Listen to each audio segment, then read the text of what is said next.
C'est un métier qui s'est longtemps transmis de père en fils jusqu'à la création en 1979 d'un brevet professionnel à l'initiative des producteurs de sel de Guérande. C'est cette formation, unique en France, qu'a suivi Nicolas Bécaud avant de se lancer en 2006.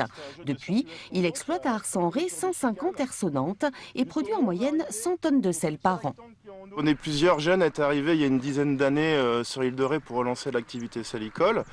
Donc on est à peu près 60 producteurs à la coopérative où on travaille tous ensemble sur la profession.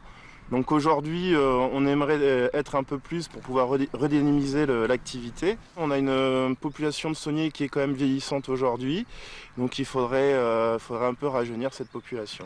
C'est la Chambre d'agriculture de Loire-Atlantique qui organise cette formation de saunier, une formation de 11 mois dont les 2/3 sur le terrain. Parmi les candidats, Paul Bernard, 26 ans. C'est un métier qui a peu évolué au fil des siècles, donc c'est vraiment un métier ancestral, ça c'est intéressant et tout. Et du coup c'est un métier aussi qui est toujours dehors et tout ça, un peu physique et en même temps qui est respectueux de l'environnement et du paysage. Et donc ça c'est des fondamentaux qui me plaisent. 10 à 12 stagiaires sont formés chaque année, une formation indispensable pour réussir son installation. Notre seul objectif, c'est d'accompagner les gens pour qu'ils aient une installation réussie. Et notre seul point de gloire, c'est qu'il y a 90% des gens qui s'installent, qui continuent après 5 ans.